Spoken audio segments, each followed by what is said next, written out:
Welcome to the Whiskey Congress. Honest, open talk dedicated to speaking the truth to those who are open to hearing it. Black, white, right, left. Most importantly, honest, bold, and fueled by good whiskey. In Whiskey Veritas, we are Whiskey Congress. Join the evolution.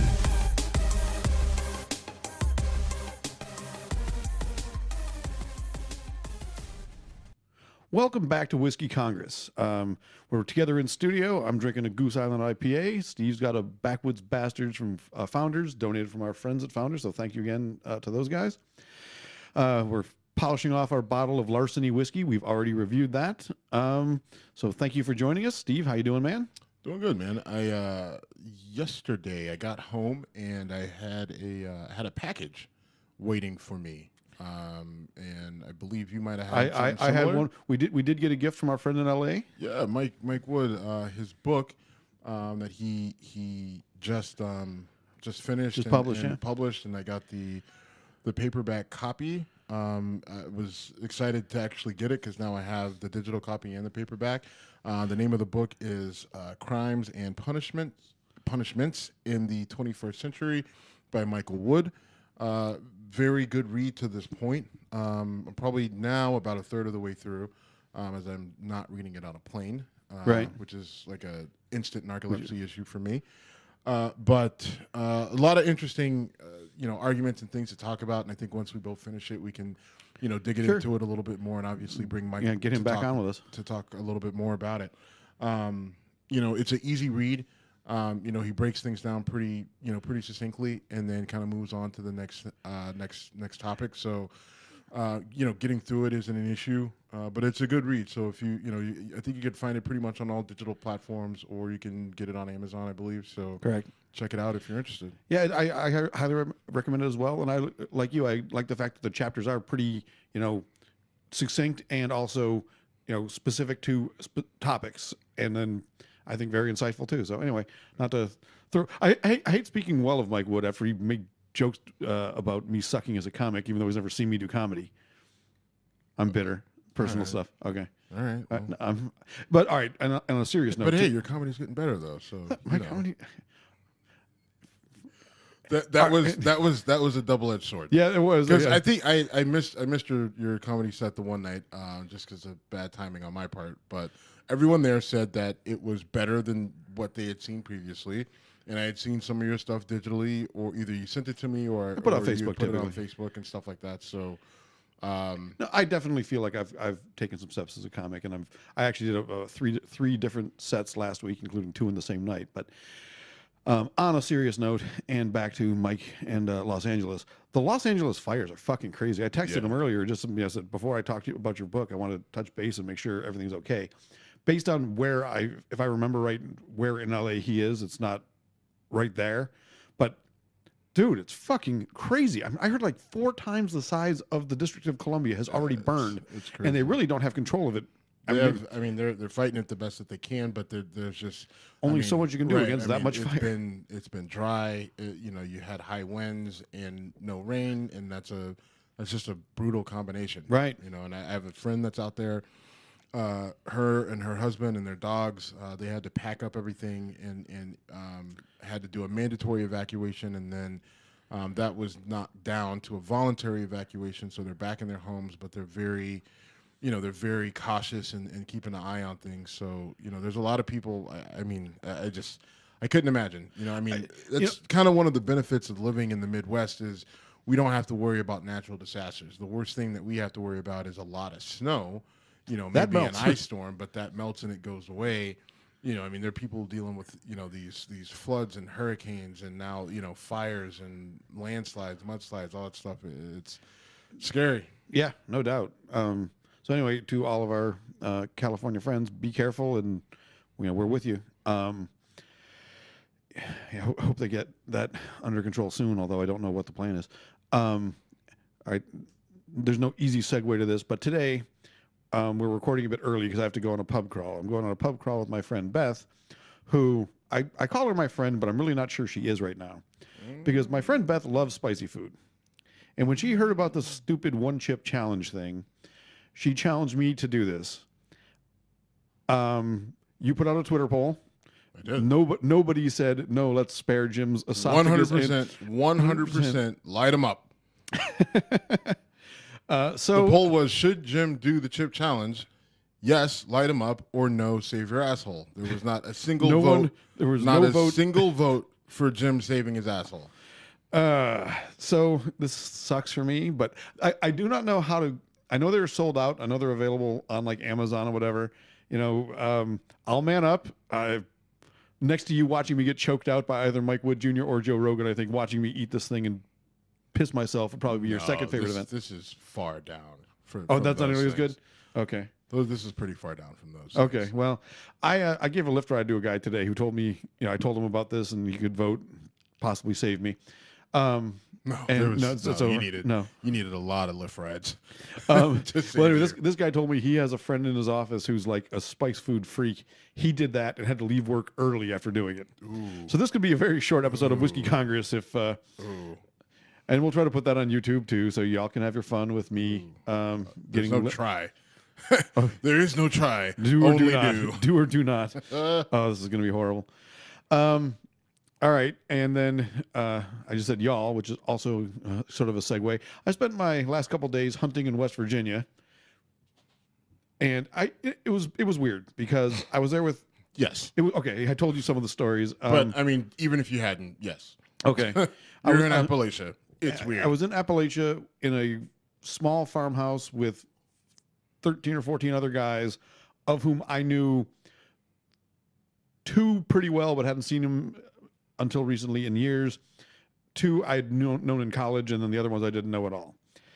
And I arrived, and the first thing I hear is, "We hear you." One guy in particular, "We hear you're from New York," which I am. I'm from Buffalo. I didn't bother explaining that Buffalo and New York City have about as much in common as West Virginia and New York City. I mean, not quite, but yeah, it's so I didn't even bother trying to explain that shit. It was an interesting cultural look, and I know your complete lack of surprise, but between the juvenile gay bashing stuff, I was told upon arrival that in order to be allowed to hunt the next day, I had to give the guy a hand job. That joke got repeated about 20 times. I'm not sure. It was told as a joke. I was told I was banned if I didn't do it. I'm okay with being banned. So juvenile. Who the fuck do you know? I didn't know this guy. I'd never met this guy before.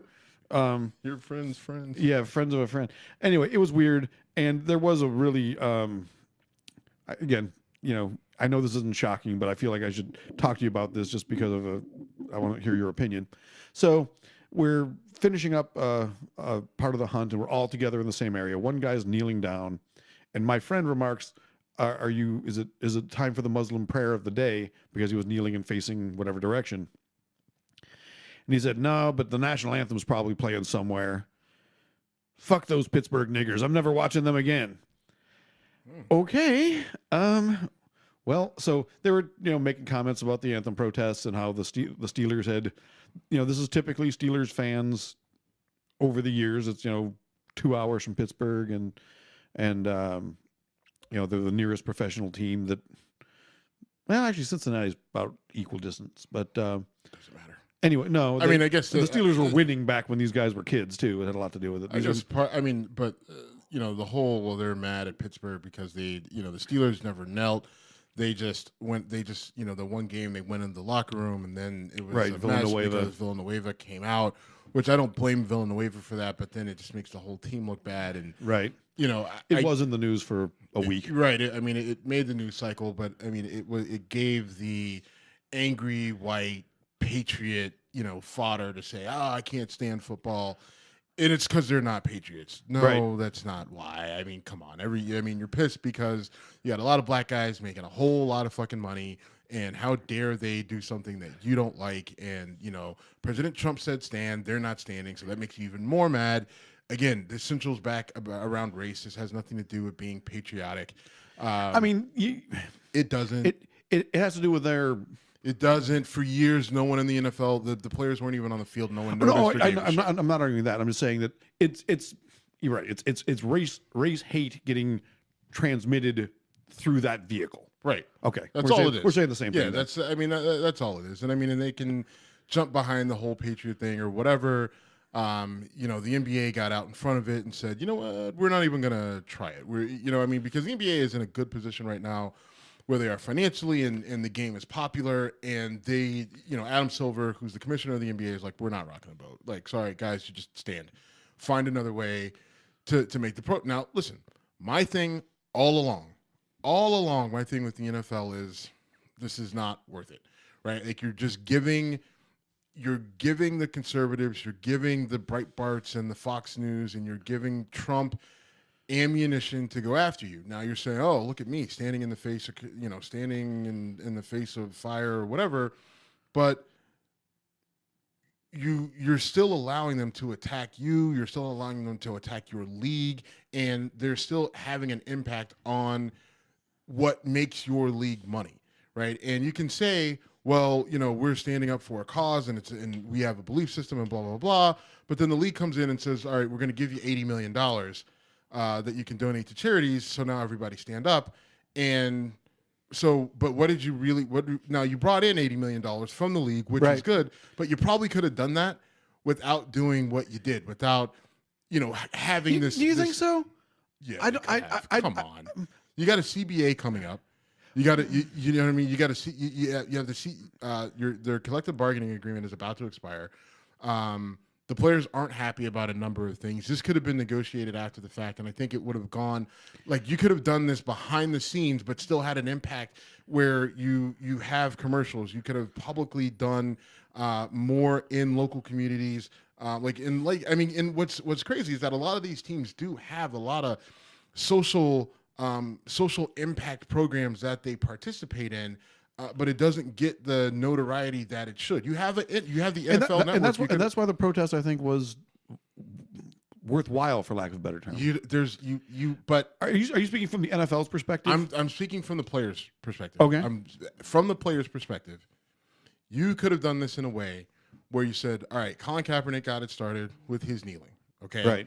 And if you actually really wanted to get Colin Kaepernick back in the league, and you actually really wanted to have this impact where you're able to kind of maximize your voice and your dollars, then you do it with your voice and your dollars, but you do it behind the scenes. Now, a lot of people say, no, it wouldn't have gotten anywhere. You got $80 million. Think about that. All right. Now, a lot of people are saying that's a lot of money. It is a lot of money, but you have 32 NFL teams that. Well, I think it's $80 million over several years. Over too. several. I think it's seven. Right. I think over 7 years, right? So it's really not that. So it's $10 million a year, which to the right, NFL, to the NFL that's couch cushion change. It's a drop in the bucket. And so I think that by using your voice, using the upcoming CBA negotiations, you could have gotten more money, maybe over a longer period of time, maybe a little bit more specific. And there are multiple ways that you could have kind of maximized your overall involvement in social justice, as opposed to what you did, which was, you hurt your brand a little bit. Now, listen, the NFL is still doing fine. The NFL is still going to clear $12 billion this year. So all the people who didn't watch the NFL, all the people who were boycotting the NFL, the pissed off white people and the pissed off black people, like all of that, you maybe cost the NFL about $500 million, right? Which to the NFL, again, is still a drop in the fucking bucket. It mattered. $500 million is $500 million. When you make 13, well, now listen, it's still a lot of money, but still, like, you didn't. It's certainly not on the brink. We're going to bring the NFL to their knees. No, you're not, and you didn't.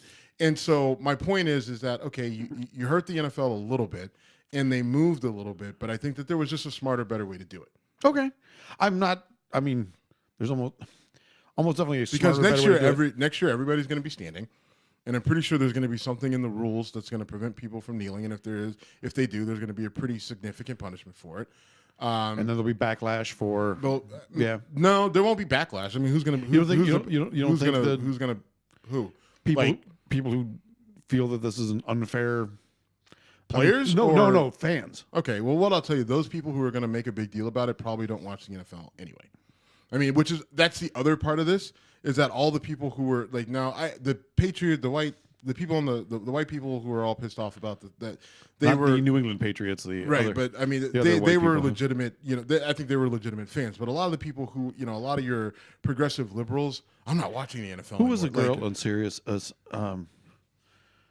I'm not gonna come up with her name, but there was that one girl that was calling for across the board protests. She's got the show on Sirius Satellite Radio. I want to say on Saturday afternoons. Sorry, it's bad. There's so many. Okay. Never mind. The only name that's popping in my head is definitely not the right name because Anita Hill is stuck in my head, and it's not Anita Hill. Are you thinking of Karen Hunter? Yes. Okay. Well, her show's on during the week. Okay. She's on 5 days a week, and she said she personally was boycotting. I think she's a legitimate sports fan. I don't know if she's watching the NFL all that much, and so she's one of those people who. Okay, you're not watching the NFL, but how much did you watch it? Really, I mean, maybe you watched your team if they were on Monday night, or you're really watching on Sunday. I don't know. Maybe she is a diehard fan, and maybe she is really giving something up. But I think there are a lot of people, like a friend of mine that I who partners with our company. He's like, yeah, I'm boycotting the NFL, and I'm not watching. I'm like, oh, okay. Who's your team? He's like, well, my team was Philadelphia, but I stopped watching them, back when they hired Chip Kelly because I thought he was racist. I'm like, but that was like 3 years ago, 4 years ago. So your protest was... I was like, so you're not watching the NFL now. So he's like, right, but I'm just keeping it going. But even if this wasn't going on, would you be watching? Probably not. I'm like, okay, so what's the impact? But there's a lot of people like him, you know what I mean, that are out there. I mean, you know where I stand on this whole thing. Sure. I don't think it was the right way to go about it. And it's not because I mean, there's a financial side to it, which to me is important. Because I think it's important that the league goes on. One, because I'm a fan of football, but I think there is something to the fact that whether it's professional football or the NBA, it's creating a higher class of black person, right? Like those two are the number one generators of super wealthy, rich black guys. And that's important on a lot of different levels because you're seeing these guys after a couple generations now. You have the guys who blew their money and did stupid shit. You'll always have that with anyone who gets a lot of money fast. But more and more of these guys are furthering their education, figuring out how to make their money last over generations, and then having positive impacts in their communities and throughout. Right, and a lot more guys are becoming post football media personalities. Coaches. That and I mean, you look at the lives that they're able to provide for their kids and their families. Like some of these guys. I mean, you're talking about a few thousand guys, right? Yeah. But that's still a hell of a lot more than say 30 years ago, right? And so even 10 years ago, though. I mean, that to me that is important, right? That you have that because you for a long time that like there wasn't a way for black people to amass wealth in that manner. I mean, the whole we'll just keep working hard. Yeah. I mean, there's always exceptions to the rule, but now you have a standard flow. Now, I'm not saying that's the only way that black people can get extremely wealthy, right? I mean, you can definitely climb the rank. Like I'm not wealthy, but I'm climbing the ladder, so to speak, doing it the quote unquote on old fashioned traditional way. And, there are other people like me, but I don't see a reason in putting a dent in the guys who can do it super fast and get super massive amounts of wealth. Why would I want to stop a guy like LeBron from becoming a billionaire? No, definitely agree with you. You're making me think of the Chris Rock bit about there's no wealthy black people. There's rich ones, but there's no wealthy ones. What's the difference? Shaq is rich. The guy that signs Shaq's check is wealthy. Yeah, well, now Shaq's... James Brown. Now Shaq is wealthy. I know, but it was a great bit, and he said, Rick James was rich. You can't get rid of wealth. You can get rid of rich with a cocaine habit and two long summers or whatever the joke was. But anyway, it was a good Chris Rock bit. All right. I disagree with that, actually. Well, I didn't do it justice. No, not that you did. I mean, no, you didn't. No, but I didn't. I disagree with the actual bit in and of itself because it's somewhat self-deprecating, and it's about 10 years old. It's true, right? Not really. I mean, because you could point to Shaq, but there are plenty of people who could, like, even Shaq at that point in time could say, I don't know if you actually know what I'm doing with my money. So fuck off. Rick James on the other hand, Chris Rock took a shot at himself. He said, the guy who lives next to me is a dentist. He didn't invent teeth. Never mind. All right, I love Chris Rock. We know. Yes. Anyway, it was a frustrating thing for me because being around a group of people where I'm carrying a single shot muzzle loading firearm surrounded by 14 other guys and they're just throwing racist shit all around. I don't know if part of that was to antagonize me. I don't think it was. Probably not. Probably not. Because I think there it didn't go to the next level. There were some, but I don't know. I wasn't there. It was all right. It wasn't insincere. They were saying what they really thought.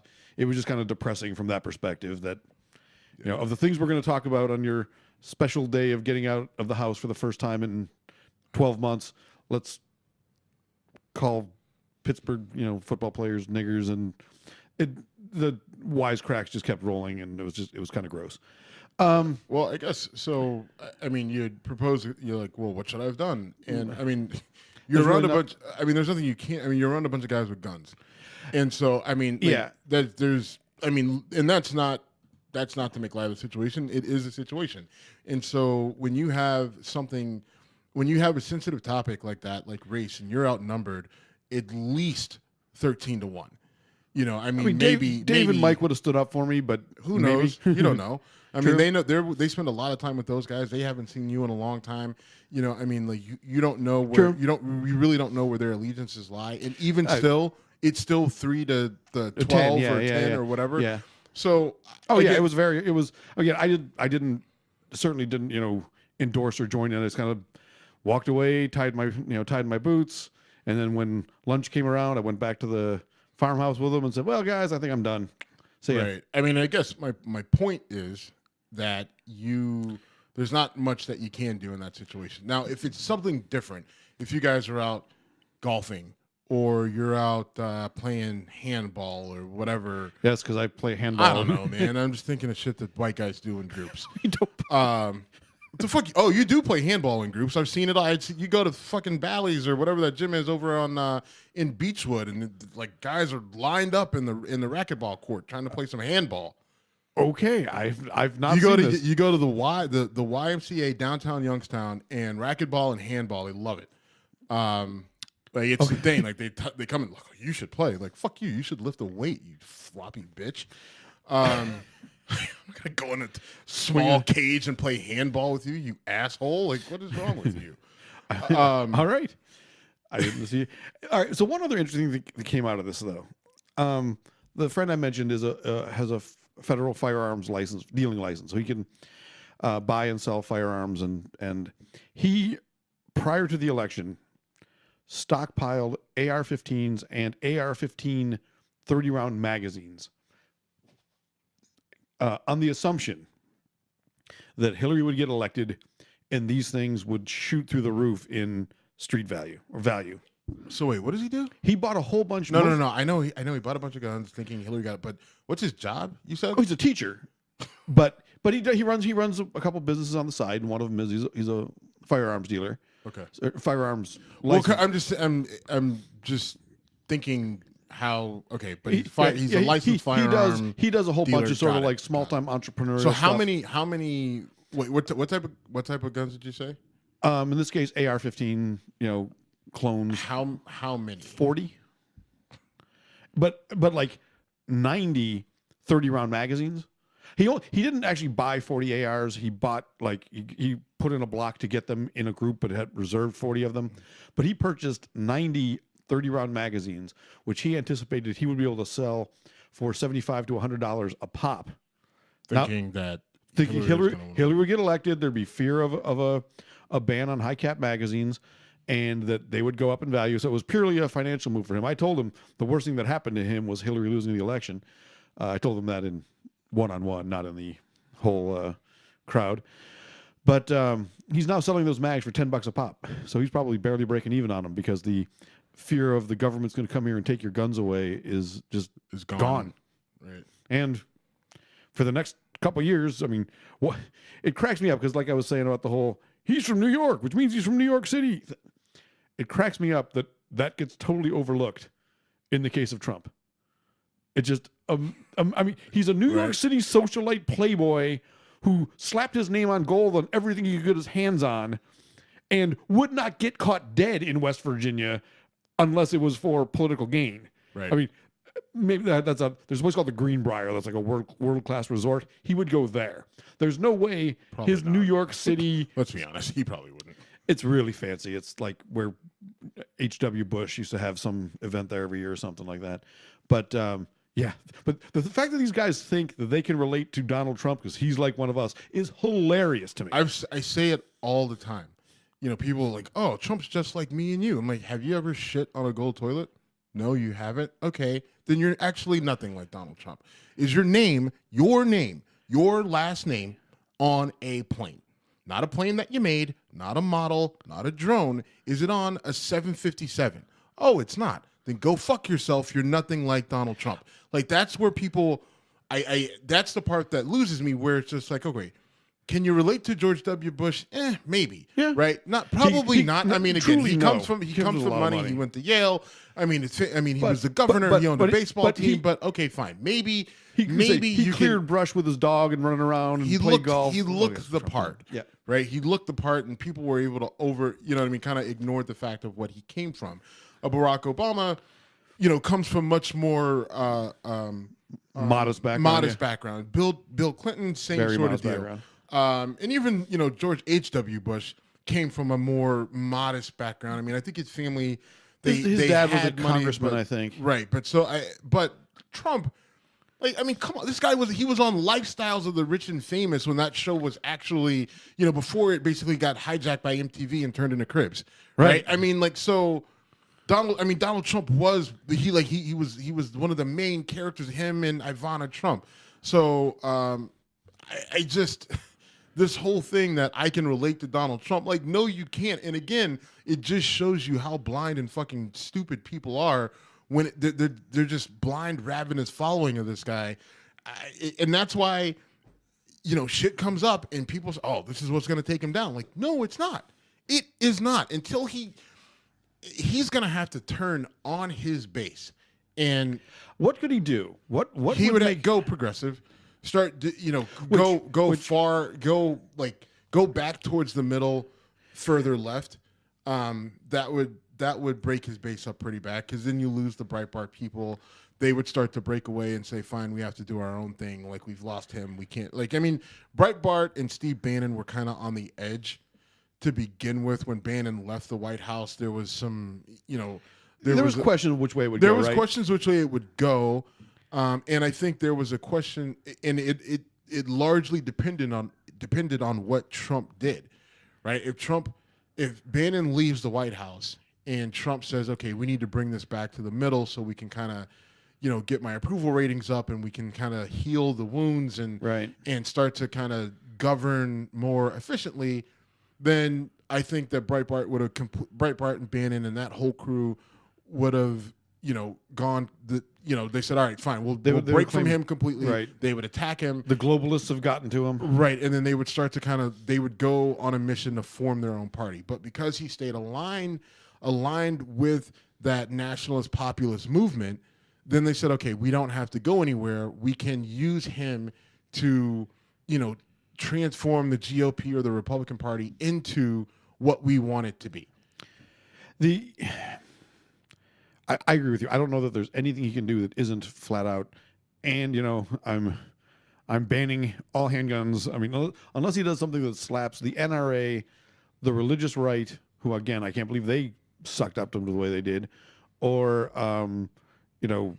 personally comes out and, I don't know, I was going to go down a weird road, but I agree. I don't think there's anything he can do that won't get spun into, hey, I'm doing what you all love. Yeah, I mean, this tax plan, for example, I think is going to fuck a lot of people badly, but it won't get spun as, oh yeah, here's the thing, I can't speak on the tax plan. I haven't gotten my hands on it so I could look at it and start to break it down. There's personal and business reasons why I need to see kind of what it does. Like working in the industry that I do, a lot of it is predicated on how our tax code looks. And so it's important that I understand it from that angle. And then also personally, because of, because of the money that I make and you as well, I think that we're kind of actually probably a little bit, like it may impact us, but not as much as others. I mean, it all depends. But it just there's a bunch of things I want to talk about that, but maybe not now. Maybe I'll do that as a YouTube rant because there's a few specific things that I think I can break down. Like you don't understand how YouTube works. Why? Because I haven't put anything up in. No, I just like people need to want to see it. People kind of, you want to talk about stuff that people, want to talk about as opposed to not. But I just gave you an out for me going on my rant here. I'm surprised you didn't take it. So now let's talk about the tax plan. All right, moving past that, that is one thing that I think maybe a year or two down the road, people will realize, hey, I got fucked here. I don't know. I'm not betting on it. Have you looked at it in enough detail? There's a few things on there, mostly related to. It's also not final. That's True. I mean, but I just there's a lot of things that are going to hurt people with significant student loan debt. Yeah, well, and students going to graduate school getting tuition waivers. That's a big one. Now, granted, some of the people we're talking about aren't going to grad school, but they might have kids going to grad school. They might have, nieces and nephews, and some of those people are going to get completely fucked. When you get a tuition waiver, that's not considered income now. If they make that to be considered income, and your tuition waiver is, when I was at Ohio State, I had a tuition waiver and a stipend. I made about $13,000 a year, so $1,000 a month pre-tax, which I could scrape by on and got the pizza special. Get to it. If they would have hit me with the tax burden on my tuition waiver, which I think was like $14,000 there, I would essentially have my income cut by a third. Yeah. And that would have made life a lot tougher. Right. And I would have been also because you go from $1,000 a month to basically $600 or $700 a month, and it's all going to come in one big lump at the end of the year when I have to pay. Okay, and now you owe us $5,000. I didn't have $500 in the bank. Right. Anyway, all right. So anyway, just more Trump effect stuff. We need to talk about Trump and Roy Moore and Al Franken, but if we can veer off that and sort of steer back into this week in racism, so to speak. Sharon Reed, formerly a Cleveland news broadcaster, she was now on channel Action 19. Action 19, that's correct. Now she's in Atlanta. I forget the actual channel. She had apparently talked about the mayoral race in Atlanta, and apparently Atlanta's mayors for since I think 1973 is what I saw, have all been black, and this time I want to say it was a black woman running against a white woman. I could be wrong about that. Honestly, I don't know. I really didn't get into the Atlanta mayoral race. I only know about it because she received a message calling her a racist nigger for race baiting and supporting the. I think the quote was, "I don't consider you a person. You're a nigger." He called her a racist nigger, which I found to be a funny combination of words. She didn't spell it right. That's right. No, she called her a racist Niger. Right. So. Like, come on, man. Like, half-assed racism is the worst kind. You got to be full racist, which means you know how to spell the racist words that you're using. But yeah, I mean, I thought it was her response was great. Well, aside from her response, I guess down there they had decided. The news anchor said, "All right, we're going to talk about the racial aspect of this race. We're not going to hide around. We're not going to tiptoe around it. We're not going to ignore it because typically, on network, on local network news, they avoid the race topic. They try to be as objective. They go almost uncomfortably out of their way to ignore it. It's like that, and it used to be that way with sports, but now ESPN has, kind of peeled that back a little bit, which is, some people are saying getting them in trouble with their ratings and everything else, but that's a whole different, conversation.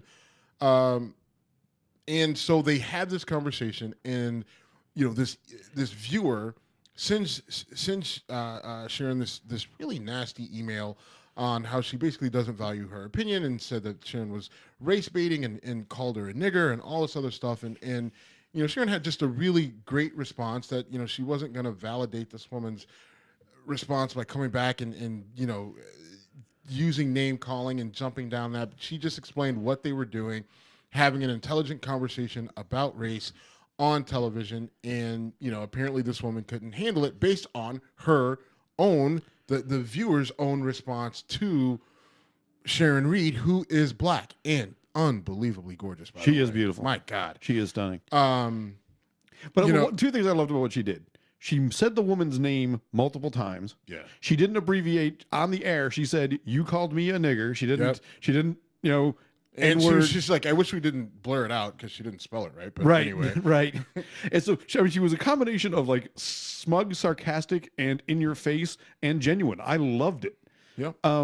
And this is, but I mean, you and I started doing the show in large part because when you bring up race to the vast majority of, especially white people in this country, mostly, people freak out. And I think a lot of what's this funny is I don't agree with that anymore. I think now, because of social media, because of the last 3 years, because of a lot of it with Obama, and maybe it started with Bush and Kanye West yelling at George Bush that he didn't care about black people with Katrina, right. And after that, I mean, I think it's changed to where people feel that they can now openly talk about it.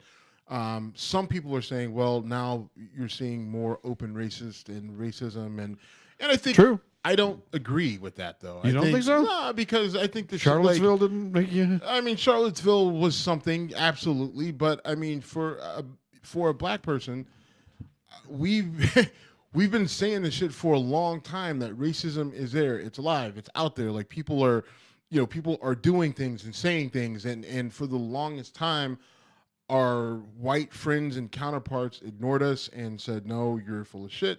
No, I don't think so. It's not that bad. You guys are making it. You're being dramatic. You're making it worse than it seems to be."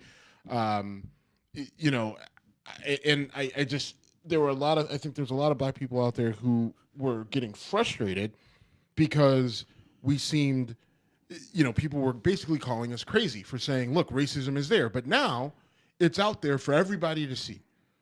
Right, I agree, and I think that's making white people uncomfortable. We're getting I don't. I think some white people it makes uncomfortable, but I think I think a lot more people are being emboldened. They're having the conversations, but now the problem that we're having is that people are drawing lines in the sand and saying, "Yeah, I see that. Yeah, that officer may have shot that guy, but that guy probably did something because." This is what black people do, and this is how black people need to eat. You know what I mean? It's just, Okay, so maybe they're more emboldened to talking about it, but I think if you ask the lady who, emailed Sharon Reed, or it's a twist off. The lady who emailed Sharon Reed, if you asked her what would be the best way to handle this, she would say, "We need to stop talking about it so much," and that's bullshit. She's wrong, but that's what I think the majority of people who were able to ignore it because it didn't impact their lives. It stayed. I just don't think you have. It's not that simple. I think you have many more factions now. I think there are a faction of people who say just don't talk about it and it goes away. I think you have the people who say let's talk about it and let's fix it.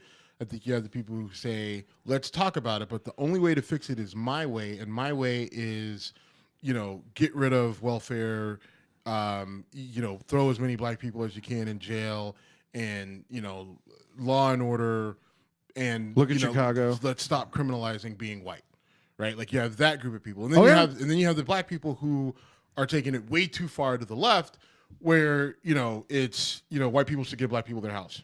I mean, like it's just like the create. You know what I mean? Like you have very, you have people on far ends of the spectrum. You have many more divisions of the spectrum, and because of social media now, everybody has a voice. Which my thing with that is the great thing about social media is that everybody has a voice. The shitty thing about social media is that everybody's got a fucking voice. That's why to me, I don't know if it's correct to say that it makes people uncomfortable. I think there are more and more people that are willing to say, yeah, bring it on. Let me tell you, you're going to talk to me about race. Like, especially you go to a white guy now, you're going to talk to me about race? Let me tell you about the racism. This black guy got promoted over me. I mean, because he was black. Like, there's no way he could have been more qualified than me. There's just no way, right? They don't know the guy. They don't know the guy's merit. They don't know anything about him, but they'll tell you that it was because he was black that he got promoted, right? Or whatever it was. I mean, all the time. there's plenty of shit like that out there, and people are being more vocal about it. And I think that maybe when we first started, there were a lot of awkward conversations. But now I think that you and I, part of us has to be about balancing all this shit out, right? Figuring, like, one, calling out bullshit, calling out bad arguments, calling out legitimate racism versus faux racism, because I think that racism word gets thrown out there a lot to the point where it's detrimental to the cause, right? Like, just a prime example. The NFL has the Rooney Rule, right? Meaning that for for various coaching positions and executive positions, that NFL teams have to at least interview a minority candidate. Right. Now, the Cleveland Browns, they're terrible. They are 1-27 in the last 28 games. Yep. They're not good. They fired their, I don't know, I think he general was like manager. He was like their VP of something. Like he he had a weird title, right. but I mean, general manager in effect. They fired him. His name was Sashi Brown. Sashi Brown was black. His assistant, like the next guy up in the pecking order is Andrew Berry, who is black. Their head coach, Hugh Jackson, is black. Their last general manager, Ray Farmer, was black. The Browns have been a relatively progressive team, even like in terms of hiring practices. And I mean, the team is terrible, and they have been for the last 18 years. But they caught a lot of heat, not for their record, not for who they hired, but the Fritz Pollard. It's the Fritz Pollard organization or whatever. I don't know what that is. Fritz Pollard was, I think he was one of the first black NFL players. Okay. And they are kind of the gatekeepers of the Rooney Rule, right? The Rooney family really felt strongly about it, and that's why the rule is named after the Rooney family. Pittsburgh Steelers, go, go, go. The Steelers hired Mike Tomlin, who was a young black coach that no one had heard of, but he blew him away, and it's because they gave him an interview that he had that opportunity. He might never had that interview without the Rooney Rule. Right. And that was what, like 18 years? It's not 18. I mean, I think 12 years ago. 12 years ago, something like that. So, the Steelers kind of live by what they preach. But the Fritz Pollard Alliance, that's what it is. The Fritz Pollard Alliance, they're kind of the gatekeepers of the Rooney Rule. They keep teams in check. And so the Fritz Pollard Alliance is calling out the Browns they don't necessarily know if the Browns interviewed a minority candidate before they brought in Sashi Brown's replacement. Sashi Brown's. I do know his name, God, and it's gonna. It's formerly from Kansas City, but I don't. Right, remember. and listen, I think that it's important that you have someone that's watching this, but to look at the Browns and say, I don't think you're not giving minorities a fair shot when their general manager before the guy they fired was black, the guy that they fired was black, their head coach is black. They had Michael Singletary in for an interview. We don't know what position. Now, if you want to say they're not being transparent enough about their hiring process, then okay, fine.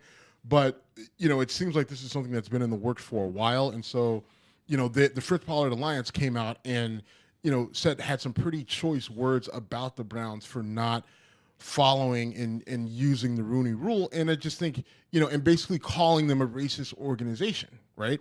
And I think that that's a bullshit claim. Like, why? Like, that's not the fight. The Browns aren't the team to take the fight to.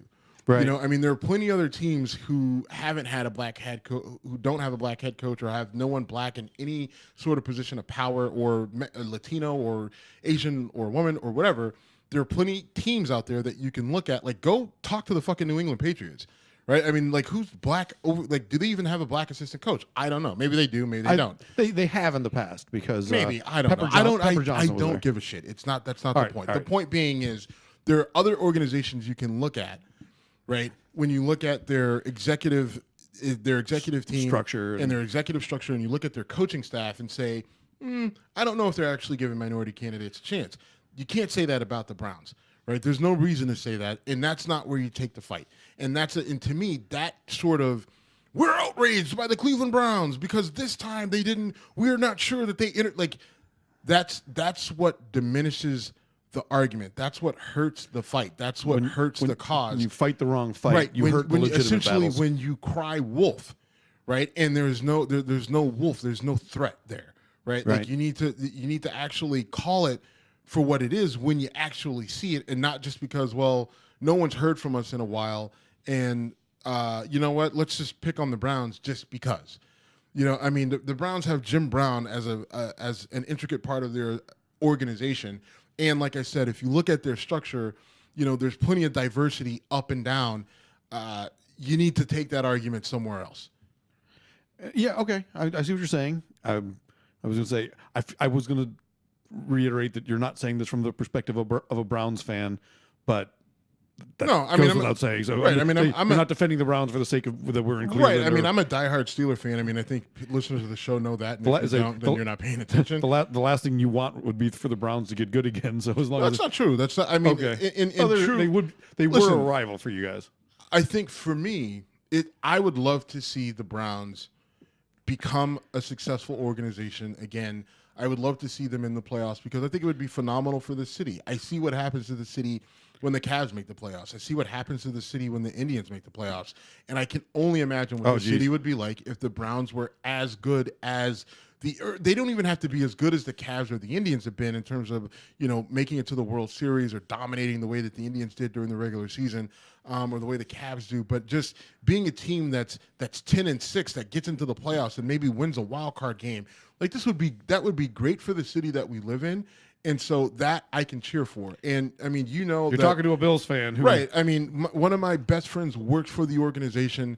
Obviously, I would love to see that success for him. You know, the better the Browns do, the better he does with what his job entails. So I have plenty of reasons to see the Browns succeed, and I'm not a hater, right? The only team that I really hate in the NFL is the New England Patriots, but I respect them, right? I mean, I hate seeing the Patriots win. I hate because there's a lot about that organization that I can't stand, but I don't deny the fact that they're the winners.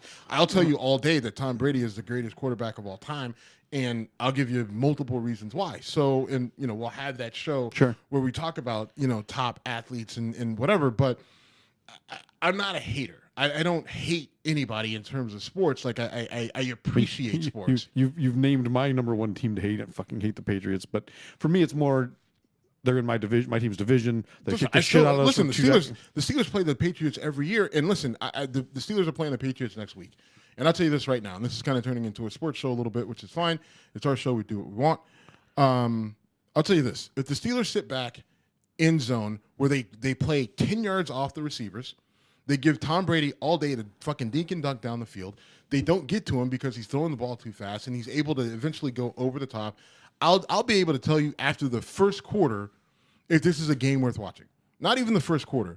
I'll tell you after the first drive that the Patriots have the ball if it's a game worth watching, right? Because if the Steelers play the same defense that they've been playing for the last 15 fucking years, which predates Mike Tomlin, against the Patriots, then the game is fucking over. We will lose by fucking 15. Let's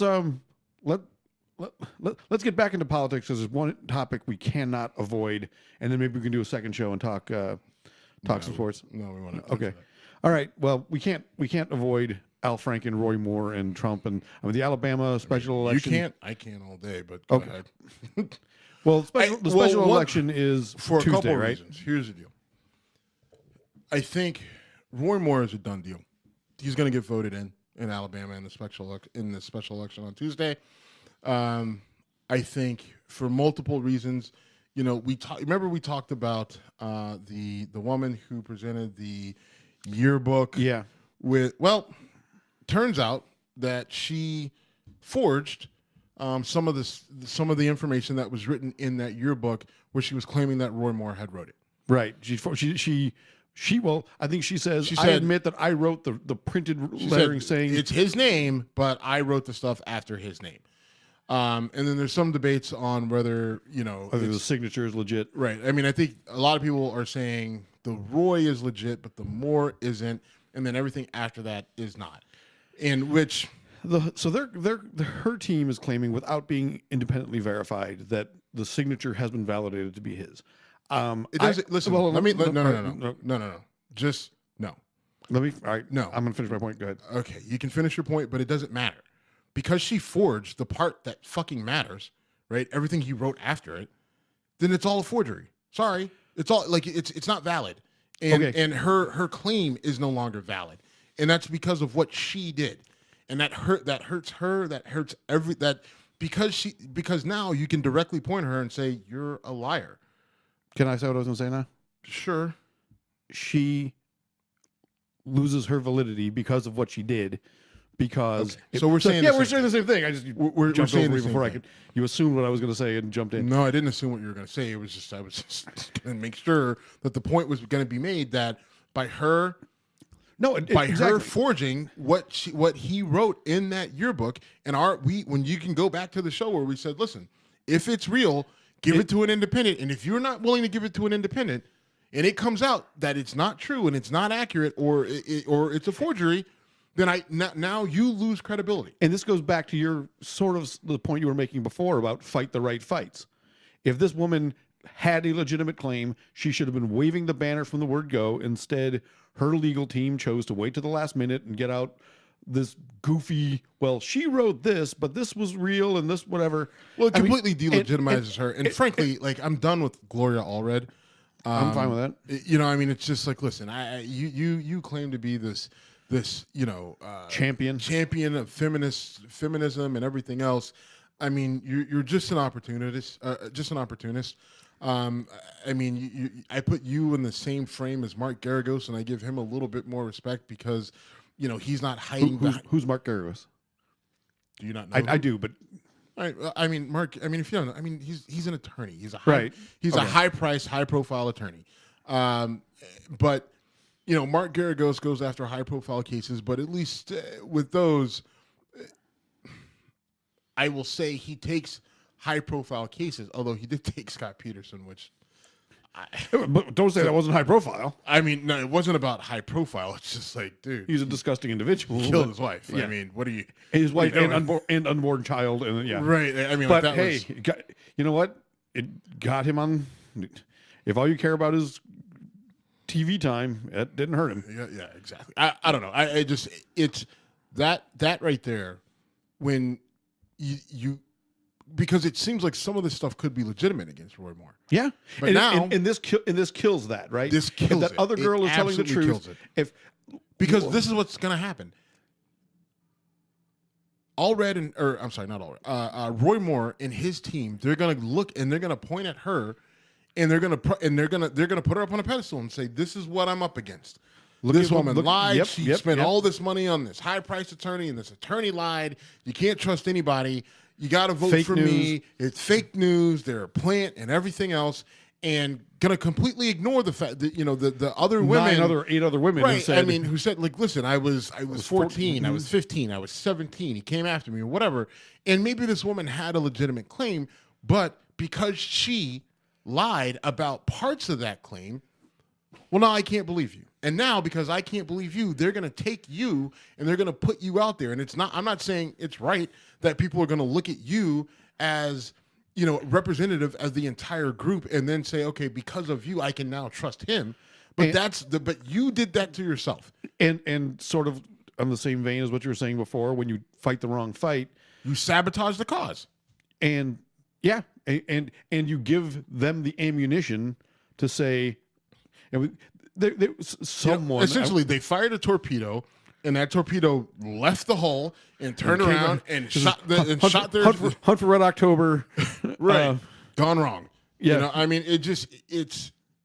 it's really frustrating because I think that Roy Moore is a creep, and I don't think that this guy should be in the Senate. Along with the fact that his history. Did you hear his as comment a about judge? Did I hear and read his comment? I put it on Twitter. Okay. Talking about, Roy comment, and the funny, this is from September. I didn't know that. Yeah, this is from September, and nobody caught it. But he was in a town hall type setting, and there was a black person in the group, and they said, what do you think about, the direction of the country and family structure? And Roy Moore's response was, I thought he was asked when was America, make that's America what it was. great again. When was the Trump's thing is make America great again. When was the last time America was great? That's Right. exactly what it was. And his response was, well, back when back during slavery, man. I mean, we had slaves. It was rough, but I mean, the slaves, they had, their family units, and we had the family units, and the country had a great direction. That was his quote. And the fact that he wasn't eviscerated over that, I can't believe. And now it's starting to come out. I put it out, and a number of other publications put it out there. It's on our Twitter poll. I'll retweet it. Actually, I'll probably pin it. But where were you, liberal media, when we needed you? Oh my God! I mean, like, why are we not all over this? And the thing is, in Alabama, I probably, hey, he's right. It's crazy that it didn't get more reaction, and it's crazy that that's his thought process to go back to. And that's scary because there's some pretty far left progressives who say this is the mentality of white people. They want to take us back to a time where we had slavery, where black people are in chains, and that's what you need to fight against. And I don't believe that all white people want to go back to slavery. But when you have fucking a guy like Roy Moore says, well, America was great when, when the coloreds were slaves and we had better direction in the country. Oh, shit. And also to kind of parallel to a point you made earlier, this fires. So you were talking about the white guy who's feeling like a victim and saying this, happened to me because I'm white, blah, blah, blah. Well, that person is going to vote for Roy Moore in droves in Alabama now. Absolutely. Because Roy Moore was the victim. He was, exactly. He was a victim of the liberals and the liars and the fake news media and the New York Washington City Post. The New York City guys who go hunting in West Virginia and pretend they're I'm sad to have to agree with you. I will be utterly stunned if Roy Moore does not get elected. Now, what happens after that could get ugly. We'll get there when we get there.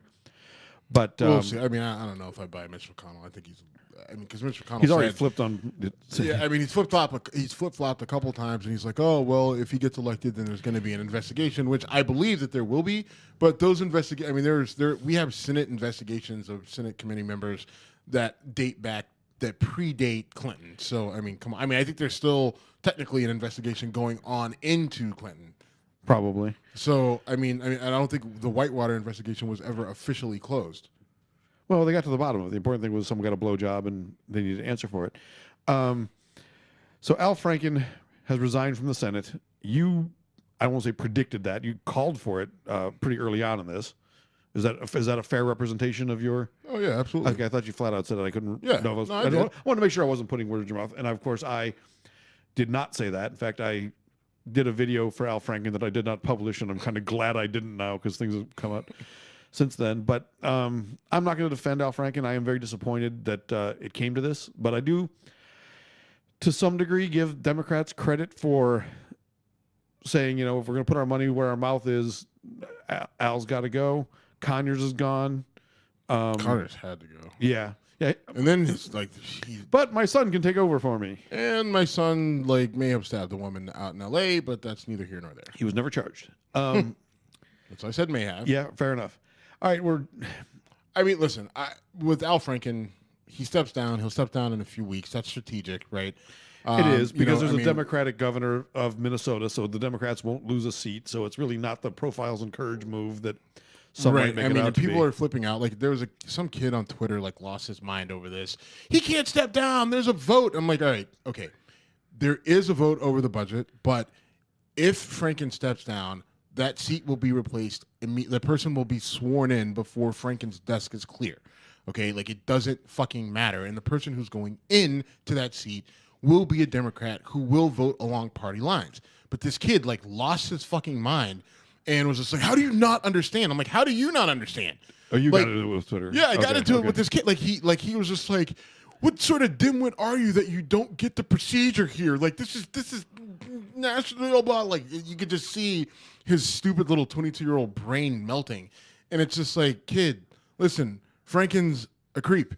He's got to go. But the person who's replacing him is going to be a Democrat who's going to vote along party lines on everything Franken would have voted for. So shut up. It's unbelievable. And that's the frustrating thing to me with the left and liberals, that, it's being dominated by 22-year-old kids who, they're, who have safe space. Right. I mean, it's just like, kid, you've never had to do a hard day's work in your life. You've never had a bad experience in your life. Like, everything that makes your life tough is reading about the shitty experiences of fucking Rosa Parks. Like, get the fuck out of here. Like, I don't need a fucking ally. I need someone who can actually get into a foxhole and fight with me. You getting on Twitter and social media and starting hashtags and yelling at people and calling them names, you're not advocating for me. You're just being a douche. Well, and I mean, like you were saying before, we have to call bullshit regardless where it comes from. I mean, I'll be completely honest. I am bummed that Al Franken had to, because I love Al Franken. I fucking love Al Franken. Why? He wasn't funny on Saturday Night Live. Oh, he was great on Saturday Night Live. His books are great. I think he was a good senator. I'm a fan of Al Franken. I thought he was good in the Senate. I thought he did bring some, kind of common sense levity in situations where it was required. He hammed it up sometimes, which annoys me. Schumer and Pelosi are really the worst. When it comes to just hamming it up for no goddamn reason, especially when you get nothing out of it. Franken wasn't that bad. So, I mean, as a senator, I thought he was good. Truthfully, I loved him when he was on Air America. When he was a radio show host, I fucking loved him. I don't know if you ever heard this show. Yeah, no, I heard of it, and it sounds like you probably should have stayed. I mean, maybe. Because... All right. Because now that seat needs to be filled. Mm-hmm. He's put his party and he's put this country kind of at risk because it'll be filled now by a Democrat because the governor's a Democrat, and he's fortunate in that end. But they're going to have a special election to fill that seat at some point. I don't know how quickly that happens. No, I mean, not immediately. I think it happens next fall. So I mean, that's the last thing that Democrats needed. I'm gonna head off some of your rage at the pass because this is going to happen, and maybe you've heard this, maybe you've thought this, but I heard someone, I want to say I was watching CNN, ask the question, in a way, is a Roy Moore victory a victory for the Democrats? And the answer is clearly no.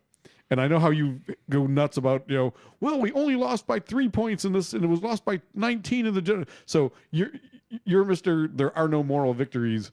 This would be the ultimate non-moral. This is and anyway, that's going to happen. It will happen. No.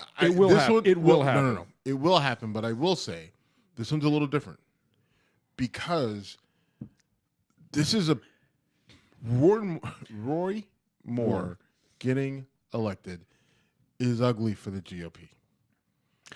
I would hope so. It's ugly. It's ugly for the GOP, and this is one of those where it's definitely a loss, and you just can't have these. Like this is one you got to win, right? Like the dude is being accused of sexually assaulting children.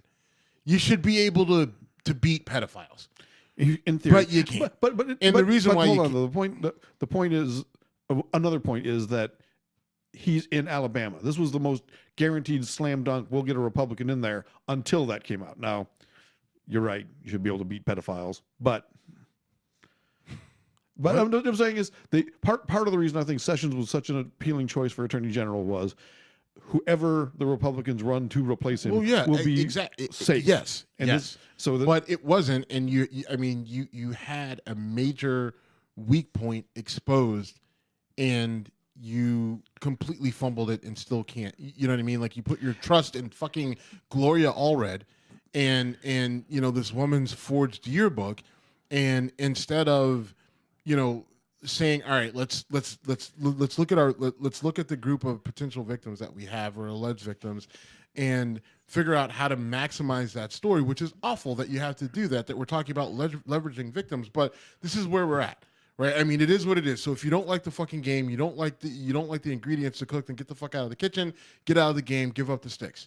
Right, but this is what it is. So you have to figure out how to position the victims in these situations so that it's most favorable for the Democrat, and you have to get the Democrat to get on board. And if you can't get Doug Jones on board, then I can argue that Doug Jones may be just a part of this to get fucking Roy Moore elected. Because one of the things that I'm hearing out of Alabama is that Roy Jones Jones probably Jr. I'm hearing that Doug Jones isn't fighting the fight. That's what I've heard too. He's just going I'm not going to worry about Roy Moore. I'm just going to tell you that I am here for you, Alabama. And he's losing, and he's going to lose. And so you have to wonder,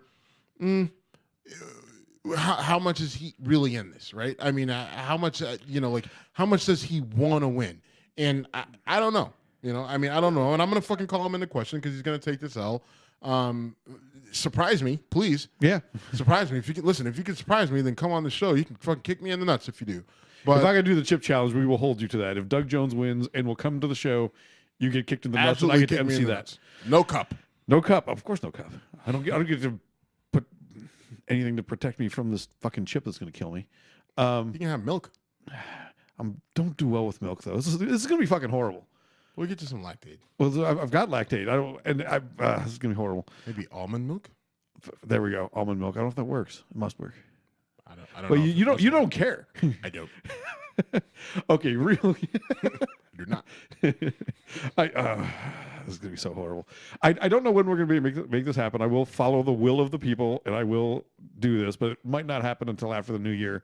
We have to secure the chips and get Beth's schedule lined up. And well, the biggest thing is get the chips, and then Beth can make time at her damn schedule. I'm sure she can. Oh, she's looking forward to this. I'm about to go drink with her and tell her that she has. The challenge is official. All right, real quick, one more thing that's going to be in the news. I'm curious. Every time there's a major court case, I like to talk to you about it. The famous Missouri a bakery refused to bake a cake for a gay wedding case is in the Supreme Court being talked about right now. We could have a ruling before our next show. I find this to be a really tough one to. Yeah, it's hard. Because almost every restaurant or bar you walk into has a sign that says, "We reserve the right to refuse service to anybody." Now, if a restaurant or bar refused to serve someone because they were gay, because they were black, because they were whatever, I would have a huge problem with that. You would have a huge problem with that. I think the law would have a problem with that. And that mentality kind of crosses over into this, in my opinion. It's just a tough thing to say, we, the government, are going to make you do something that you don't want to do as a business. On the other hand, for me, this isn't hard. Okay, because in during segregation, there were plenty of people who claimed that segregation and racism was justified because that's they blamed they said it was religious. The Klan burns a cross. And they say it's the word and the will of God of the separation of the people, and they make up interpretations of the Bible to say that it's backed by religious belief that it's okay to be a racist. And now a lot of people say, well, that was then and this is now, but to me, it's the same thing. Like, I'm sorry that it upsets your religious sensibilities, but I don't give a fuck, right? Because if you can say, I don't want to serve you because you're gay, or you're going to be two gay people married, and it's against my religion, then what the fuck is the difference to say, I don't want to serve you because I think that black people in and of their existence are a sin? Right? Or you know what I mean? Or an interracial couple or a black couple getting married or whatever. Right. I don't believe that blacks should be able to legally marry, or I don't believe that an interracial couple should be able to be married. So I am not going to serve you. To me, there is no fucking difference, period. And to me, it's pretty fucking simple. But what if someone came out with all right, I want a Nazi flag and a Nazi flag and white power, and a bunch of racial slurs on a cake. And I say, I don't want to make that. I think I should be able to say, I'm not making you a cake that says, KKK forever with a swastika. I think there's a difference here. Because the argument isn't religious at that point. You could try to say, but I would say it's a Jewish bakery with a swastika. No, I mean, like, let's just say let's just say they come to Steve's Bakery, right? I'm black, and the dude says, "I want you to make me this swastika cake." Like, nah, bro, I'm not making that. And you know what I mean? Like, yeah, I do. So here's my thought, and I don't know how you legislate this, but my thought is you cannot discriminate against someone because of what they are based on your religious beliefs. But if what you want them to produce is in and of itself offensive, pornographic, whatever, you can. I just don't know how to draw that line. Well, and that's what we're asking the court to do. Right. That's what we're asking the court to do. We don't have. I mean, I think we have it defined. Others don't, and that's why this case is where it's at. It's not clear. I think it's clear. I can't even tell because of the makeup of the Supreme Court right now. I can't even tell you where I think they'll come down. Like, I mean, Republicans and conservatives are hanging their hat on Neil Gorsuch. I am kind of I am as well, but not for the same reasons. Because I know listen, looking at a guy like Neil Gorsuch, who's on the Supreme Court justice, he was Donald Trump's nominee. I look at this guy's track record and I say there's enough there that leads me to believe that he may make what I believe is the correct legal-based decision. But I also, listen, the reality is once you get to that high level of politics, you don't know who's got their hooks into him. And I would love to say that I think he is beyond that, and the Supreme Court is not politically, controlled. We've seen certain justices do things that go against, the president that puts them in office. John Roberts. John Roberts is one of the key. But there have been others. So I think that Neil Gorsuch could be one as well. And this would be tough though to see him go against this. But I think he may. I don't know. We'll see. I don't know. We'll see, and hopefully we'll see. Hopefully we'll get something soon, so that this conversation doesn't get lost. But when it does, it'll come back up. I don't know how it's going to turn out. I could go back and I could look at legal precedent and I could kind of see where we are. I haven't done that, and maybe I will tomorrow because since the Steelers play late. I may take some time to kind of lay out a few cases and kind of see where I think this may go. But we'll see. And I know where I want it to go. I think that, if you can tell a person you're not going to serve them because your religion precludes you from doing it, then I think you can pretty much throw anything into that, right? That's why. I think you can. I think that, and that's my concern. And it's not so much that and this is going to come out wrong. It's not so much that I'm an advocate for gay marriage. I listen. I don't mind. I don't have an issue with gay people getting married. I really don't. I am an advocate for it. I mean, like if gay people want to get married, I don't care. If you want to get married, get married. I really don't give a shit. I don't want to stop you from getting married. I have no issue with gay people being married. But this isn't about gay people being married. The issue is that if you can use your religion to say, I don't believe in gay people being married, then what else can you then say? I can use my religion to preclude me from serving any group of number of people. And then the counter argument to that is, well, don't go there, go somewhere else. But if Bakery A can do it, then Bakery B can do it. And if Bakery B can do it, and C, and on down the line. Now, the counter to that is macroeconomics and supply versus demand, and eventually you'll find a place where, but the whole thing about being a free country where, listen, I shouldn't have to go do a search and find for what I'm looking for when I want something very basic, a fucking cake with 2 plastic figurines smashed on top of it that I know you have. I mean, I brought up the whole we reserve the right to refuse service, but there's also laws about you cannot discriminate based on age, gender, sexual orientation, and that's a law. I mean, that's not a sign on a bar. That's a fucking law. It happens all the time in renting and housing practices, right? Mm-hmm. I mean, there's always that thing about black people being discriminated against when they apply for houses, and that is against it. It happens, but it's against the law to do that, right?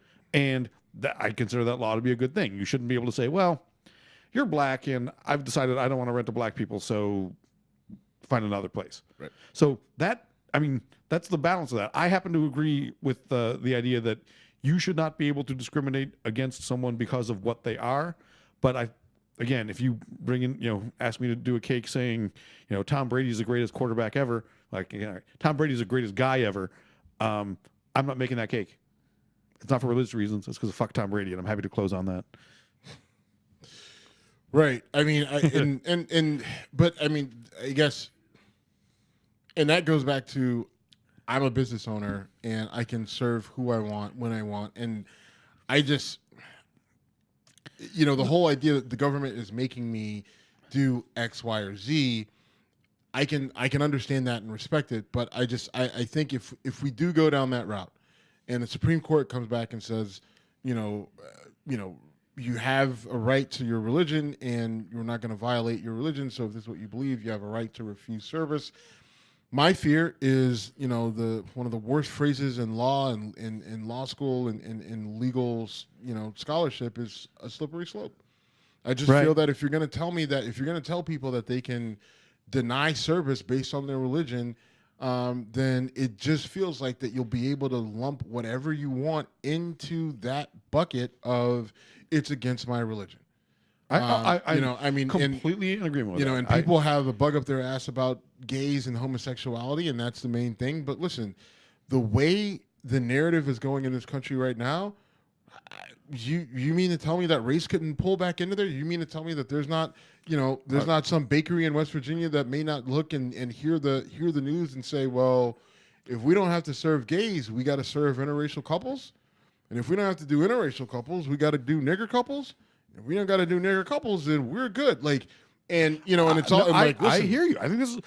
That's the dangerous part of this, and that's the part where, I don't know. Here's the thing to me that's kind of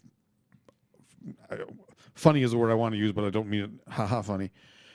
The issue of who has to or does not have to make a wedding cake to me on the grand scheme of things is so fucking trivial that it's crazy to me it's in front of the Supreme Court. But the bigger issue, like you just described, is if you allow discrimination and you can say, it's my religion, therefore, blah, blah, blah. This has that's nothing a to do, huge ordeal. Right. It has nothing to do. And if you look at Supreme Court case after Supreme Court case, it's not about the particular circumstances. It's about the greater impact. It's about how, if this is allowed to happen in this microcosm, how it could affect the bigger picture.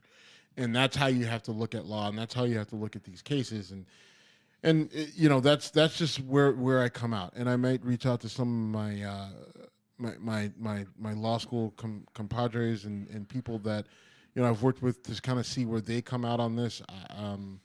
I know a few people that I know who went the scholarly route after school, so it'll be interesting to kind of touch base with them and see what they think. But what's weird though is I actually, even with legal scholars, a lot of this stuff still falls along political and party lines. I could tell you that one of my classmates, he was a Jewish kid from New York, and he's a far left progressive liberal, and I don't even need to ask him what he thinks about this. He thinks that he falls kind of on the same line that I do, but even more aggressive, right? But I can go to another guy, whose dad had a law firm, and he's of German Irish descent and about as white as they come, and pretty sure he goes the other direction on this. So. And they both will have legitimate legal arguments in which to back it up.